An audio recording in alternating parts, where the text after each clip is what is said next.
Today on the WEInvested podcast, we have Sabrina Guler, and she is the co-founder of Techvestor. Sabrina, how are you doing today? I am doing great. Thanks for having me on the show. Absolutely. Thank you for joining. And before we get started, would you just mind letting the people know where they can find you on social media, your website, the internet, just those places? Absolutely. So you can find me on LinkedIn. I'm usually pretty responsive on there. And then you can check Techvestor out at techvestor.com to learn more about what we do. Awesome, man. Awesome. So let's start from the beginning and talk a little bit about, where you're from and where you grew up. Yeah, so I am originally from the East Coast. I spent most of my childhood between Manhattan, so like New York City, and New Jersey. Um, my parents were both immigrants, and they had my sister and I.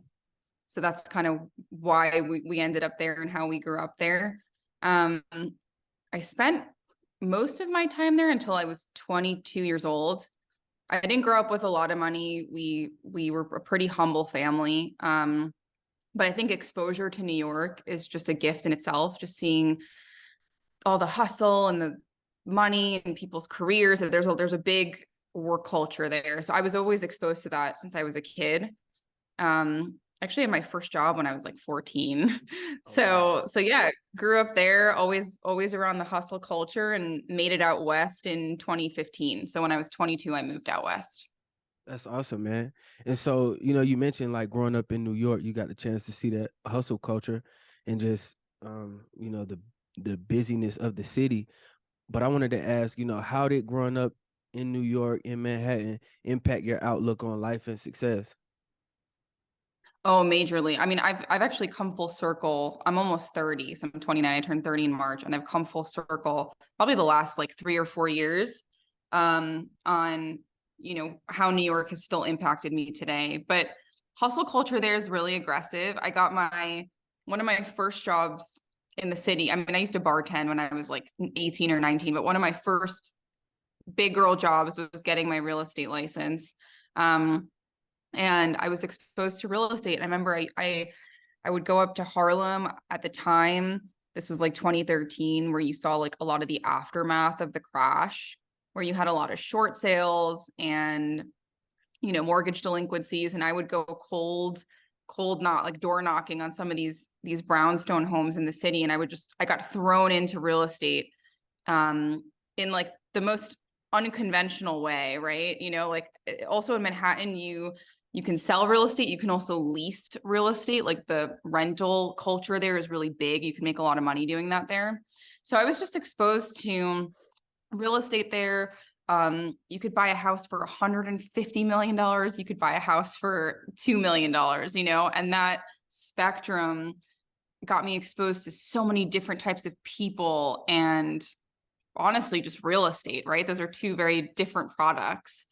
So yeah, so that was one of my first jobs. That's what got me in the industry originally. I didn't hold it though. I think it was such an overwhelming experience. And also it's hard, right? You're in sales. It's hard to get a book of clients. I was really young. So I decided to go to school. Shortly after that, I had my license for like a year or two. And then I got into a school in Arizona. And so I moved to Arizona. And I got into a completely different career path. I ended up getting into project management and marketing, which took me into engineering like 7 years later. So So yeah. when you made that transition from the East Coast now out to Arizona on the West Coast, how was that transition for you? Was it like a huge culture shock? Did Arizona seem like, I don't want to say like easy, but did it seem like a little bit slower pace coming from New York? Because, they say like if you can make it in New York, you can make it anywhere. So like, how was that transition for you? It was wildly hard. Mm. Just because everything in New York is so fast, so fast. And when I got to Arizona, people are friendly, they smile, they take the time to ask how your day is. In New York, you can look at someone and you could cause a fight. So, Yeah. so it was a really big transition, but I needed it. I really understood that people could be happy outside of bigger cities, which ironically, that's what a lot of people discovered during COVID, but I just discovered it very young. During COVID, everyone was like, well, what the hell am I doing paying this much money in rent living in a dirty city? That's what I discovered when I was 22. So it really centered me. It actually allowed me to focus less on money and more on what I wanted to get into, which I think a lot of people get into again later on in life. Like, you make good money, or you're really chasing that to afford a certain lifestyle. And then you're like, well, actually, I hate what I do.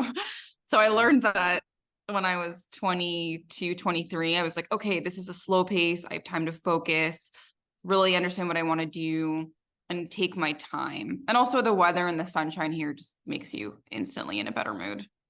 Yeah, absolutely. Nah, man. So I'm from North Carolina, and like everybody is friendly. Everybody will ask you how you doing and say hey to you. You don't even know them. And then I moved out to the West Coast in 2017, and I went to Vegas, and then I went to Seattle. But in Seattle, like everybody was like, shout out to Seattle. I love Seattle, but everybody was like kind of cold. They're not gonna talk to you. They'll just see you and just like, you don't exist. But then I came to Reno and everybody was saying hey again. And I'm like, oh, that's weird. Like at first you think like, why are they talking to me? Like, why are you know what I'm saying? Because you get used to the cold shoulder or whatever. But yeah, man, I agree with everything you're saying. Like when you come to a slower paced city, it gives you a chance to like realize what I really want to do, what direction I want to take my life in, how I just want to kickstart my career. Which I think leads me to my next question,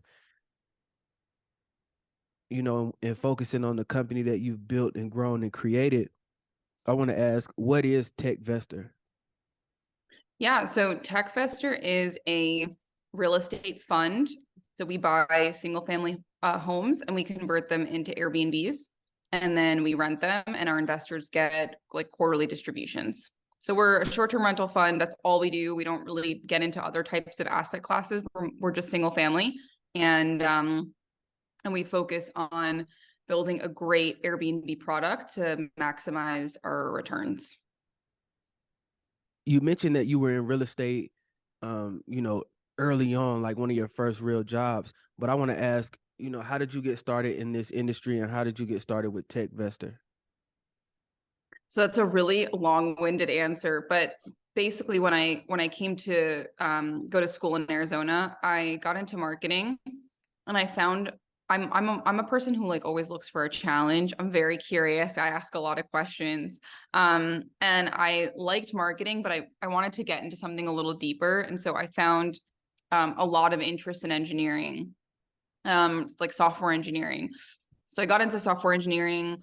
Long story short, made my way into a very aggressive career climb, and landed a job at Apple a few years ago. And I ended up at Apple for a couple of years working on a lot of different projects. Loved it. I lived in San Francisco for a while. And at Apple, you usually get some stock. And as an investor, you don't want to hold that much of one stock. So I sold some stock to buy real estate to kind of diversify my portfolio. And I ended up relearning all the all the things that I had been collecting over the years, like being exposed to real estate. But as an investor, when it's your money, it's a whole different story. So I picked up books. I started learning about markets. I learned about a lot of different things. I actually have my license now with HomeSmart here in Arizona, but I ended up relearning everything there is to know about real estate now in the West Coast. And I learned about multifamily, I learned about commercial investing, I learned about hotel conversions and storage, and I decided it was better for me to be an active investor at the time. I really wanted to like actively pursue real estate and learn everything that there was to get involved with. And I ended up choosing Airbnb. At the time, it was perfect. It's like I bought my first property, I furnished it, put it on Airbnb. It did really, really well.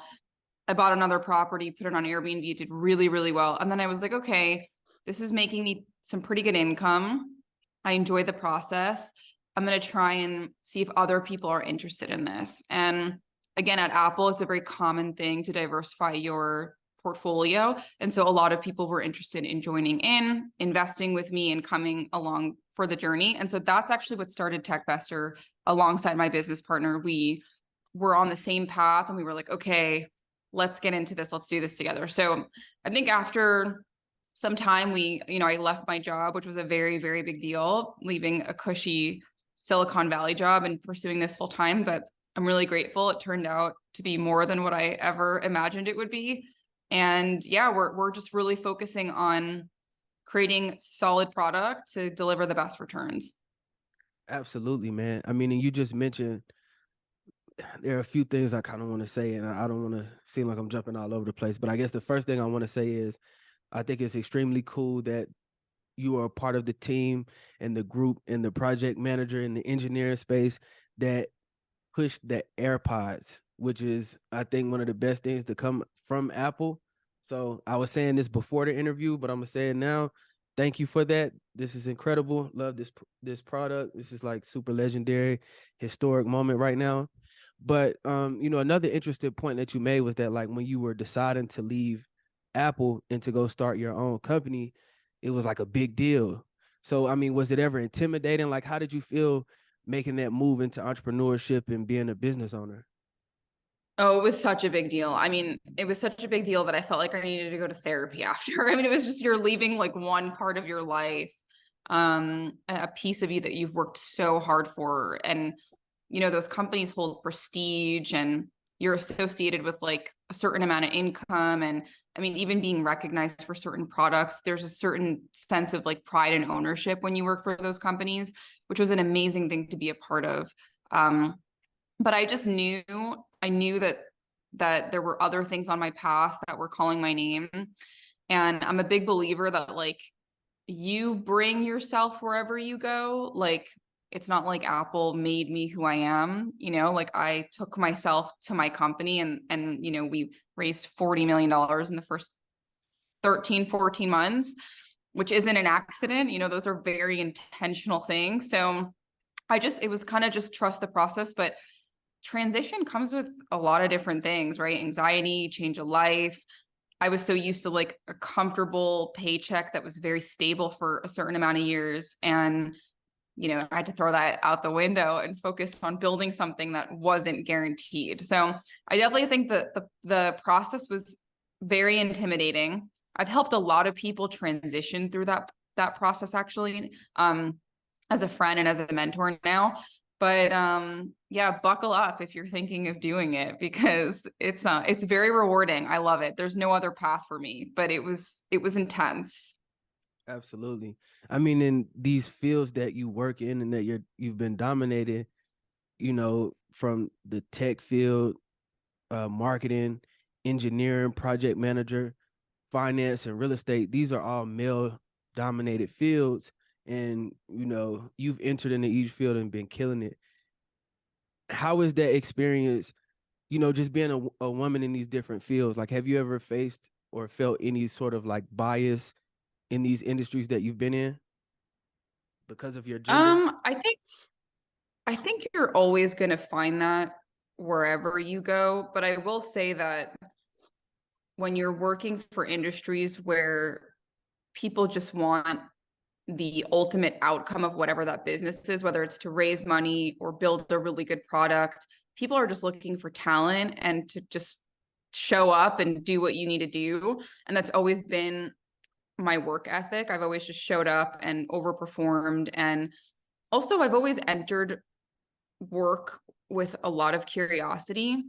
And I think that's paid off, like just being really knowledgeable in a lot of different things has connected a lot of pieces for me in life. So yes, short answer is absolutely. You're always going to find that anywhere you go, even for no reason. But I think it is what it is. And if you want something bad enough and you're there for the sake of learning, and building your own abundance of knowledge and wealth, I think all that kind of comes secondary.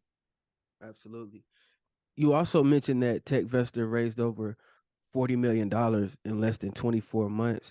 I mean, which is an incredible accomplishment. What was that process like? What was that path like to getting these to raising this capital and raising this cash? I think so my business partner, it's just the two of us. We both founded the company and he had some experience raising capital prior to us meeting. But honestly, it was creating a vision and sharing that vision with people. You see that in a lot of venture companies. You see that when you're syndicating real estate, just knowing your numbers, being super confident, understanding your risk. I mean, we had so much risk on the other side of this, like Airbnb not being a proven concept, markets, interest rates. And I think in wary markets, or just in general, when people are looking to put money into something, it's all based on trust, and it's all based on like your confidence to perform and operate in what you do. There's a lot of money being thrown around in many different types of real estate investments. And I think the true thing that differentiates us is our operations. We just know how to operate. We didn't know how to do that overnight. It took a lot of trial and error to be able to do that. But at the end of the day, we just bet on ourselves. We just know that we operate a really solid product. And ultimately, that's what produces the success of the fund. So again, just to kind of recap, like confidence, knowing your numbers, ability to like just confidence means a lot of things too, right? It's confidence in reaching out cold, right? We reach out to so many people cold, to test marketing and other things, to reach out and sell your vision, to provide leadership, to hire the right people. I mean, that's, you know, the two of us were always very like, we're going to figure this out. And I think that's really what led us through not only raising capital, but just like the survival of our business. Absolutely. I mean, you mentioned the importance of like being able to just cold call or getting the chance to in New York, just go door to door and knock on random people's doors and work with them, which I think like built a great foundation and you know, it's a great skill set to have. But what would you say are some of the benefits that you've seen from networking and being able to meet new people and make new connections? Yeah, really quick though, I like to make this very transparent. I have done so many things in my life where I've failed. Technically, real estate in New York was a failure at some point. If you wanted to, if I looked at it at that point in time when I was like 22, I would have considered it a failure, right? Because I didn't make that much money. I learned, but it wasn't a career, and I also compared myself to like all these different people that I networked with. But it's funny because like 8, 9 years later, it's now bringing me success and my future wealth and longevity and all these other things. And if I didn't really try that 8 years ago, I don't think I would have really jumped into it because, you know, it was just perfect timing. So also with Apple too, it's a lot of people are like, so you went to school not for engineering and you got a job at Apple. Like you must be super smart or super like ambitious. It's like, sure, that's a part of it, but also I've been super tenacious. Like I don't take no for an answer. If you tell me no, I'm like, well, why? Like I just want to know why. Which to some people could be like a giant pain in the ass. But for me, it's for my knowledge, right? I'm always trying to push and get better and learn and understand. So I just want to make that super clear. My path was not easy, and I worked really hard for it. And I fell down so many times. I think I fell down 100 times and I stood up 3 times. So I just like to put that out there because, you know, when I get on these podcasts, they're short. So they're like only 30, 40 minutes. And people are like, wow, ex Apple into Techvestor. And it's like, well, no, there was like so many little lines that did not seem linear, like me living in that moment. In terms of networking has been really big. Actually, I have this story somewhere. I think it's on my TikTok, but how I got my job at Apple was actually networking. So I applied for jobs online with a resume that I knew looked good, but resume is one thing, interviewing is a whole other thing. And I think I had like 14 failed interviews with Apple. They flew me out to San Francisco to wine and dine me. I thought I got the job. It was an awful interview. Actually, it was horrible. I felt super vulnerable and like I did terrible. And the night that I knew that I did that interview horribly, I called my mom and I was crying and I was like, oh, I didn't get it. I'm so exhausted. Like this just isn't for me. Silicon Valley is not for me. And my mom was like, you should go out and have a drink and just explore the town and just come back home and just forget about it. Try again when you're like not so exhausted and upset. So I went out, I had a drink at like a random Mexican bar. And the person that I sat next to was a girl that was super sweet. We ended up connecting. I got her number, didn't think anything of it. 2 weeks, she calls me. And so I go back home. I give up completely. And 2 weeks, she calls me. She's like, hey, are you still looking for a job? I know someone that has a job at Apple, and I think you'd be a good fit.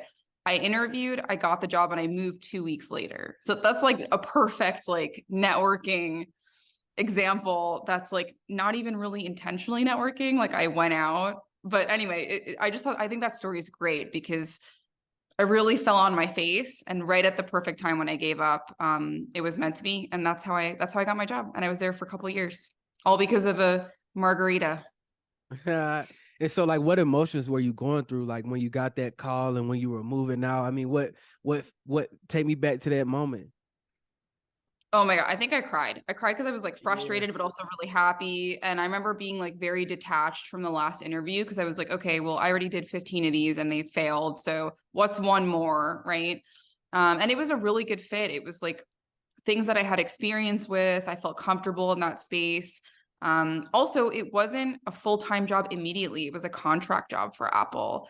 And I had to prove myself for 6 months. And then I got full-time, and then I got the stock benefits, and then I got all those, I kicked the door open, and then I met all these friends that ended up being my investors. So, but it was it was hard. It was real. And a lot of people thought I was crazy too. They're like, you don't have a degree. There's no way you don't have a Stanford degree. You're not getting into that. But I was like, I just don't want to take no for an answer. I'm just going to be really persistent. Like, I know that I could do the job, not because I'm the smartest, but because I just know I can do the job. Right. And if there's one manager at Apple that would take someone purely because of their grit, like I can bet on myself for those reasons. And if it wasn't a good fit, it wasn't a good fit. But it ended up being a great fit. No, absolutely, man. That's incredible. I mean, and just to hear about the perseverance. I mean, over 15 interviews with Apple, and just continue to keep going. And then the curiosity that you had to just continue to ask questions and to ask why, as well as the work ethic that you showed once you got your foot in the door and was still able to excel. I mean, I think those are all of the characteristics and traits of like an extremely successful entrepreneur. And I think it's incredible. And one question that I want to ask is when you were transitioning out of Apple into Techvestor, starting up your company, how did you focus on gaining your business acumen and like boosting your business IQ? So like was it a mixture of things? Were you listening to podcasts? Were you reading books? Was it mentorships? Like how did you focus on building that business knowledge up? Um, so a few things. I think it's everything at once. I mean, to be honest with you, I didn't really have great work-life balance, and I kind of threw a lot of personal things in the trash. Like I didn't date, I didn't really go out and drink. Honestly, I didn't even really work out because there was just so much going on in such a short period of time. So for us, we raised a considerable amount of money in a very short period of time, and we needed to operate the business. And operating the business was something that was very foreign, not only for us, but there was no other company to help us. Airbnb at scale just wasn't a thing. Now there are other companies that have grown and emerged since we started, but at the time there wasn't. So for me, it was a lot of reading books. It was a lot of taking risks. It was a lot of planning. I cannot tell you how many times my partner and I have planned things for the business that like we just pivoted. It was like, okay, this isn't working. Try it the other way. Okay, this isn't working. Try it this way. And that comes with wasted money, wasted time.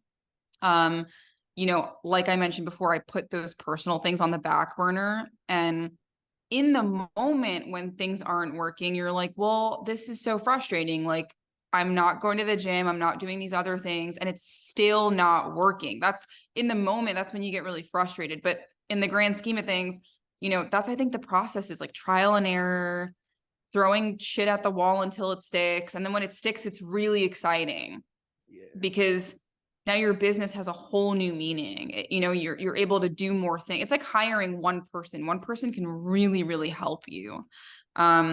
So I say do everything. I don't say sacrifice the well-being of your of your personal life and other things.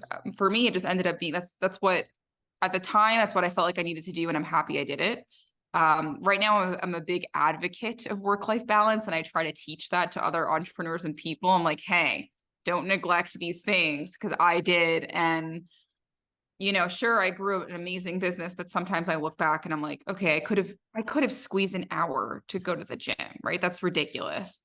But yeah, I think just throw yourself into as much as you can. And again, I should just like tattoo this on my forehead. Not really, but like stay curious, ask a lot of questions. Just when you think something's working, question if it could work another way, right? Like constantly be pushing and questioning things because chances are it could. And then you just become more powerful and you also become more valuable. Like our business is not only valuable from a monetary, from a, you know, how much money we raise, but we also know a lot about our industry just because we just didn't settle for doing things one way. Absolutely, man. And I think you made a lot of great points and a lot of interesting points. And one that I want to expand a little bit more on and like pick your brain on is the work-life balance one, or the work-life balance point. So it's like I feel like all of the greats, all of the people that are remembered in history, everybody that we learn about in school or whatever, at some point in their life, they became obsessed with their business, their career, their goal, whatever it was. They had to become obsessed with it to get to the point that they were at. And I feel like because a big factor to your success, and correct me if I'm wrong, is because you did become obsessed with it and being the best you could be and being the most knowledgeable in that field. Um, you know, so I don't know. I just want to get your thoughts on it. I mean, you just mentioned like, man, when I look back at it, I could have taken an hour out to go to the gym, and I completely understand that. But you know, are there any other regrets that you have from being obsessed over your craft and your career besides like going to the gym? Because health is extremely important. Like if you're not healthy, then you won't be able to function at your best. So you have to be healthy in order to produce and create. But you know, would you just mind like expanding on that? Yeah, I think I wouldn't call it a regret because I do think that in life you just need to kind of try different things and see how it works for you. And at the time, I was just so focused that I was like, okay, I'm going to get so much more done if I just spend an hour more reading this thing or whatever, building this thing. So I think there are many, it was just something that I learned about myself. Now I go to the gym like 4 times a week and I'm back in that motion and I really enjoy it. And and I have this piece where I have the right balance at work and I can really enjoy the gym too. Because nothing's worse than like not being really there for something, but you're just showing up for it because you have to. Um, so, I mean, I think there's a lot of different things that I felt that way about when I was building the business, but I feel pretty balanced now. And now I really appreciate what that means for me. But again, I wouldn't recommend that. I don't think anyone should lose themselves over anything, whether it be like a relationship, a business, a job, a circumstance, right? I think it's good to always have some kind of a baseline and make sure that you're harmonious in your life across many different things. Absolutely, absolutely. So you mentioned that you know, Techvestor focuses on single family homes. Yeah. So we And buy like 3 to 5 bedroom homes for the most awesome. part. Techvestor focuses on single family homes, and that's a really key part to having a successful business, a successful company, is being able to niche down and have a specific focus or a specific objective. How did you guys come to the conclusion, or how did you guys um decide to turn your focus on the single family homes? I feel like right now, like multi-family multi-family homes and commercial buildings and hotels and things like that are extremely popular. So how did you guys decide on single family? That was kind of what we always knew we wanted to do. To be honest with you, I don't even think we ever questioned whether or not we would do something else. We just knew, for many reasons. I mean, single family is kind of a commodity right now. Like a lot of, institutional banks and private equity companies are looking to get into build to rent or single family rent, business models. So we just wanted to get into that. We knew it was also the right time because when we started the business, the interest rates were so low and the prices were, lower than what they are today. So we just saw the opportunity there and we just went for it. An important piece to building a company, building a successful company, is having the right pieces around you, having the right people around you, hiring the right people. So, I want to ask, what's the importance of having a team, and how did you focus on building yours? So I can't, there's no words to describe how important it is to have a team. Especially if your listeners are a lot of, maybe W-2 employees or people who are trying to get into investing. I think a lot of people have a very individual mindset. So like you're very individual. I make my own money. I get my own promotion. I get my bonus for the year. You see other people as kind of like competition, especially if you work in corporate.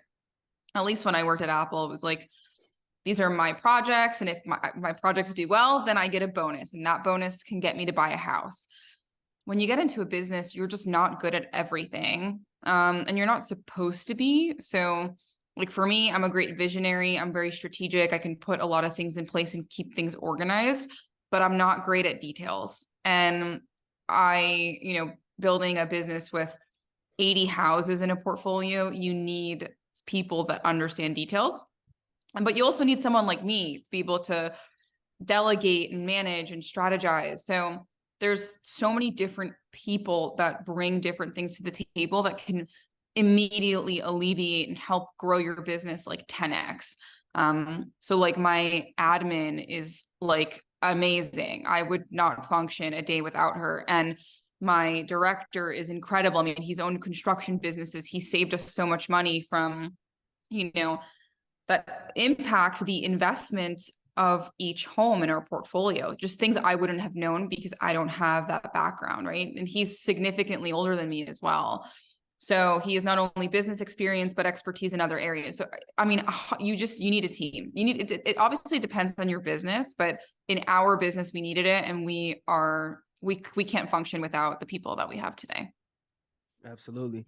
And, that it seems like the skill set and the experience from Apple, being a project manager and being able to be a visionary and being able to effectively communicate an idea, has like really paid off and transferred over really well to what you're doing with Techvestor now.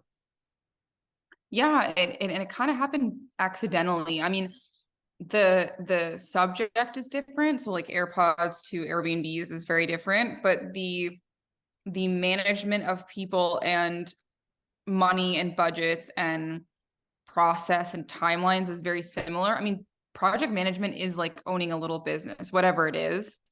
You're responsible to communicate with a lot of people. You have to be very timely. There's a sense of urgency with things. And it's very in parallel with owning a business. Absolutely. And that's a code name for a book too, Airpods to Airbnb. That's like a super fly like tagline right there. So I don't know. Actually, I don't that's know if pretty you, good. I didn't yeah, think like about you, yeah. So hey, you heard it here first. Like you should, hey, use that for something. um, but I want to ask, what were some of the roadblocks or some of the lessons that you've learned throughout your career? As a business owner and as an entrepreneur and a co-founder. like roadblocks from a business point of view or just in general? Let's say in general. I think the biggest thing that I learned because we grew the business in such a short period of time is you will need to be new levels of yourself as you run your business. And as you right, if anyone's listening to this and there's a parent, I'm sure there's a new version of yourself when you became a mom or a dad, right? balancing time management with those things and work. It's the same thing with business, right? Like the more money you raise, the more problems you have, or just different problems that you have. The more people you hire, you have different problems. So there are many roadblocks as you grow.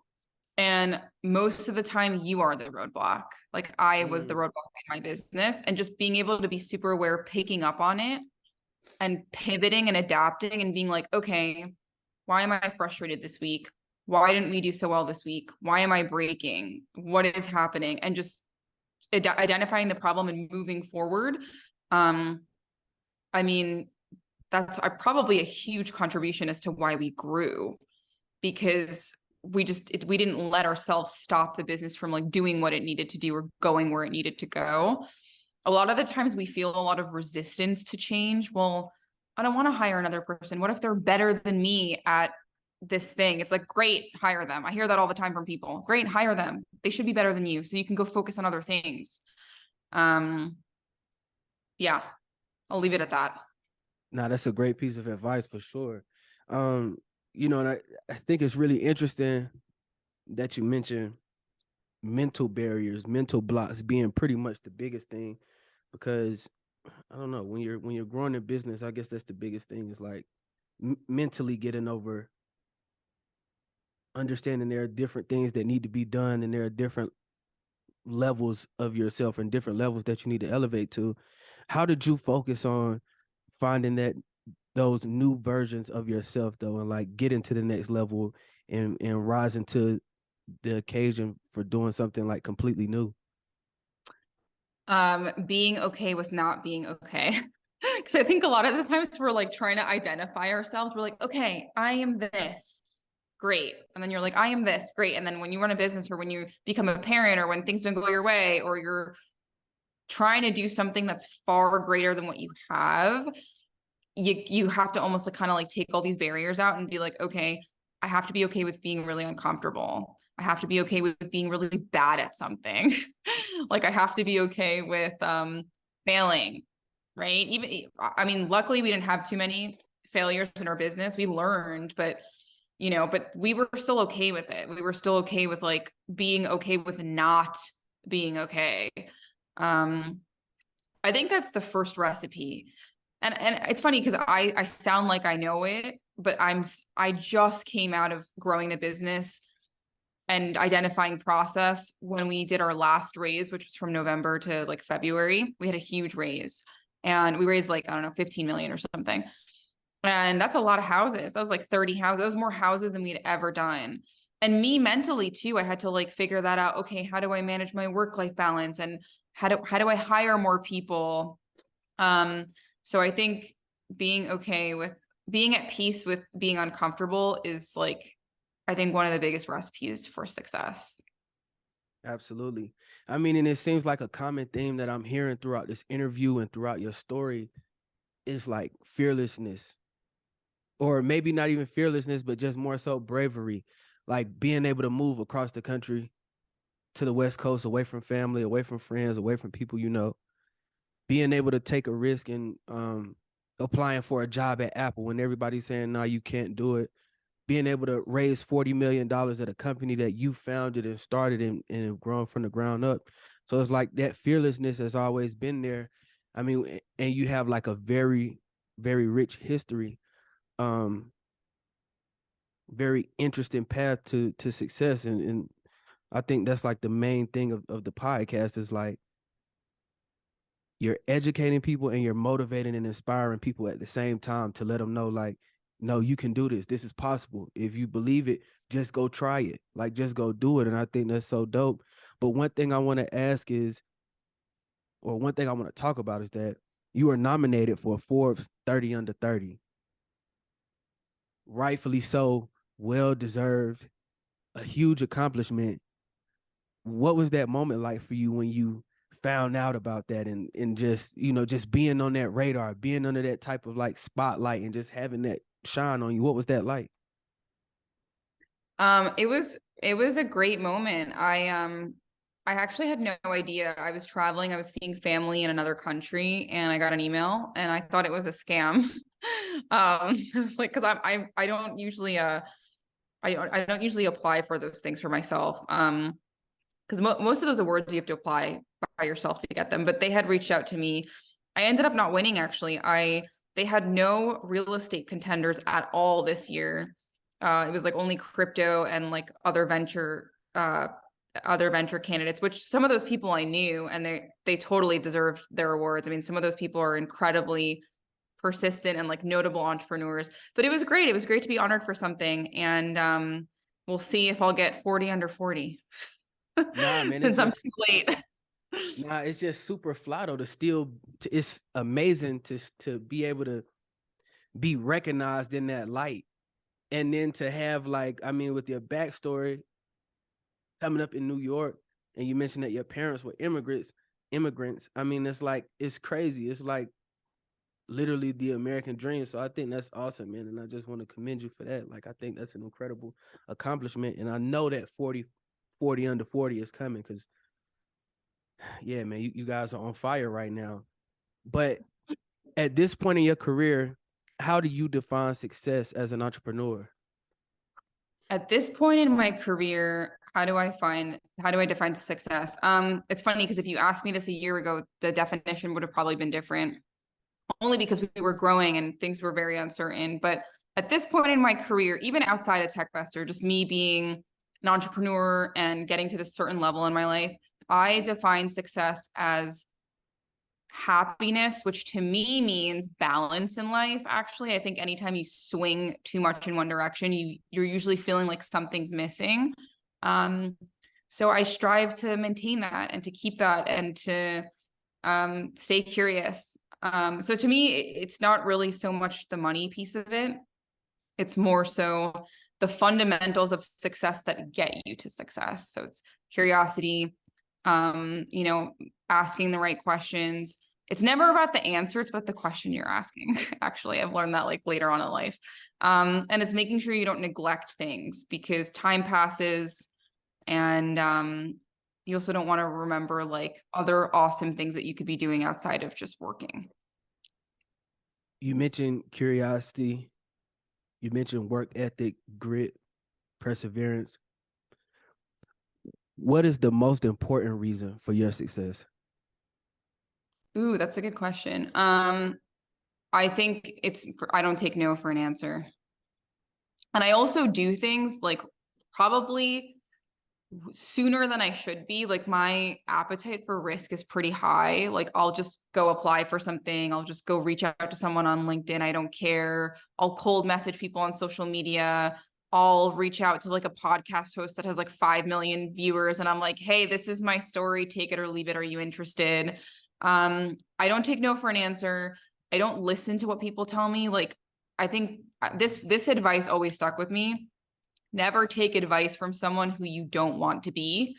And I just don't take advice from people that I don't want to be. If you're at a certain income level and you're telling me what to do with my money, I probably am not going to listen to you. If you're in a certain field and you just have a different set of values than me, I'm probably not going to take it. It's good to listen to advice. Remember, like listening and learning just makes you more powerful. It gives you more knowledge. But I've always been someone where if I see something and I want it, I'm going to go after it, and I'm not going to take no for an answer. So that's really my thing. It's not because I'm the smartest or because I started from a certain circumstance. Absolutely not. It's carried me my whole way through life, is just being like, I don't care. I want to know why. I want to question things. And if it's a no, I'm going to figure out why. Like I've had also like the Apple thing. If it ended up being a no, I probably would have figured out something else that I would have done, but I would have learned so much from that process. Like I could teach a course on how to get a job in Silicon Valley now because I've failed so many times to finally get there. So yeah, definitely grit. How would you like for people to remember you as well as the company that you've created? Well, for me, I just hope I'm out there to inspire people. If I could just help a few people push themselves a little bit more, to reach a certain version of themselves, I'll be super happy. What does the future of Techvestor look like to you? So we do plan on having an exit in the future. So we're going to grow our company in terms of the amount of money that we raise and the amount of houses that we have in our portfolio. We're already doing that, and we're going to be pretty aggressive and very focused on that the next like couple years, maybe 3 to 5 years. But each of our funds will exit at some point, and that's basically the next 5-year run, 5 to 10 year run. Man, that's incredible. Sabrina, thank you so much for your time today. Thank you for sharing and dropping jewels, man. And just I feel super motivated after listening to this episode. So thank you for your time today, man. I really appreciate it. Thank you. Thanks so much for having me. Absolutely.